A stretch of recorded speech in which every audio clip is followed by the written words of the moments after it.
Hello guys, good morning. Welcome back to our mini vlog. Guys, ಇವತ್ತು morning ಬೆಡ್ಡಿಂದವೇ video start ಮಾಡಿದ್ದೀನಿ ನೋಡಿ. Morning ಎದ್ದು ಹೊರಗಡೆ ಬಂದೆ. ಫಸ್ಟಿಗೆ ಬಂದ ತಕ್ಷಣ ಕಿಚನ್ ಒಂದು ನನಗೆ ನೀಟಾಗಬೇಕು, ಕಿಚನಿಗೆ ಬರೋದು ನಾನು. ಸೊ ಕಿಚನ್ ಒಂದು ಕ್ಲೀನ್ ಮಾಡಿದೆ. ಕಿಚನ್ ಫಸ್ಟಿಗೆ ಫುಲ್ಲು ಕ್ಲೀನ್ ಆದ ನಂತರ ನಾನು ಎಲ್ಲನೂ ಸ್ಟಾರ್ಟ್ ಮಾಡೋದು. ಫಸ್ಟಿಗೆ ಒಂದು ಸಲ ಗುಡಿಸಿ ಬಿಡುವ ಗೈಸ್ ಎಲ್ಲನೂ.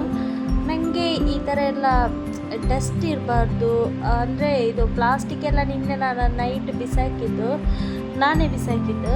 ಅದ ನಂತರ ನನಗೆ ಡಸ್ಟ್ ಇರಬಾರ್ದು, ಯಾಕೆಂದರೆ ನನಗೆ ಗುಡಿಸುವಾಗ ಕೂಡ ಅಷ್ಟೇ, ಕ್ಲೀನಿಂಗ್ ಮಾಡುವಾಗ ಕೂಡ ನನಗೆ ಡಸ್ಟ್ ಅಲರ್ಜಿ ಆಗುತ್ತೆ. ಆದರೂ ನನಗೆ ಕ್ಲೀನ್ ಇರಬೇಕು ಗೈಸ್. ಅದಾದ ನಂತರ ನಾನು ಫಸ್ಟ್ ನಿನ್ನೆ ನೈಟ್ ಮಾಡಿದ ಅನ್ನನೇ ಇತ್ತು, ಅದು ಬಿಸಿ ಮಾಡ್ತಾಯಿದ್ದೀನಿ.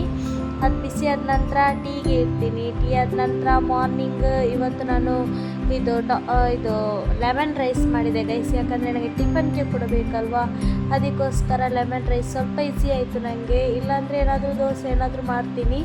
ಸೊ ಎಲ್ಲ ಟೀ ಎಲ್ಲ ಕುಡ್ದಾದ ನಂತರ ನಾನು ಡ್ಯೂಟಿಗೆ ಹೊರಟೆ ಗೈಸ್. ಇದೊಂದು ದೊಡ್ಡ ಕಷ್ಟ ನನಗೆ. ಒಂದು ಕೈಯಲ್ಲಿ ಮೊಬೈಲ್ ಇಟ್ಕೊಂಡು ಒಂದು ಕೈಯಲ್ಲಿ ಲಾಕ್ ಹಾಕೋದಂದರೆ ಸ್ವಲ್ಪ ಕಷ್ಟ ಆಗುತ್ತೆ. ಆ್ಯಂಡ್ ನಾನು ಇವತ್ತು ನನಗೆ ಒಂದು ಪ್ಲೇಸ್ಗೆ ಹೋಗ್ಲಿಕ್ಕಿತ್ತು ಬೇರೆ, ಅಲ್ಲಿಗೆ ಹೋದ ನಂತರ ನಾನು ಆಮೇಲೆ ಡ್ಯೂಟಿಗೆ ಹೋಗಿದ್ದು ಗೈಸ್. ನನಗೆ ಇದು ನಾನು ಡೈಲಿ ಯೂಸ್ ಮಾಡುವ ಸ್ಯಾಂಡಲ್ಸ್ ಗೈಸ್. ನಂದು ಚಪ್ಪಲ್ ಕಲೆಕ್ಷನ್ ನಾನು ಒನ್ ಡೇ ಅದೇ ಫುಲ್ ಕಲೆಕ್ಷನ್ ಮಾಡ್ತೀನಿ ನಾನು ಗೈಸ್. ಡೈಲಿ ಇಳಿದುಕೊಂಡು ಬರುವಾಗ ಇವರು ಯಾವ ಥರ ರಂಗೋಲಿ ಬಿಡಿಸಿದ್ದಾರೆ ಅಂತ ಫಸ್ಟ್ ನೋಡೋದು, ಯಾಕಂದರೆ ತುಂಬ ವಾವ್ ಅಂತ ಅನ್ನಿಸುವಷ್ಟು ಇದಾಗಿರುತ್ತೆ. ಆ್ಯಂಡ್ ಇವತ್ತು ಆಟೋ ಕೂಡ ರೆಡಿ ಇತ್ತು. ಆಟೋ ಹತ್ಕೊಂಡು ಸೀದಾ ಬಂದೆ.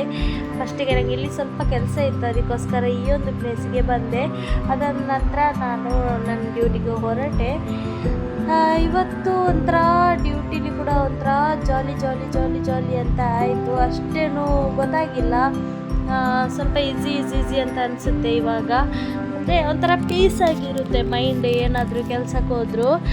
ಆ್ಯಂಡ್ ಇವತ್ತು ಬಂದ ನಂತರ ಎಲ್ಲ ಫ್ರೆಶ್ ಅಪ್ ಆಗಿ ಇವಾಗ ಬಿಗ್ ಬಾಸ್ ನೋಡ್ತಾ ಇದ್ದೀನಿ. ನಾನು ಸಾಂಬಾರು ರಪ ಮಾಡಿದೆ ಗೈಸ್ ಇವತ್ತು ಒಂದು. So okay guys, bye, love you guys. ಇದು ಇವತ್ತಿನ ಮಿನಿ ವ್ಲಾಗ್. ಇಷ್ಟ ಆದರೆ ಲೈಕ್, ಶೇರ್, ಕಮೆಂಟ್ ಮಾಡಿ.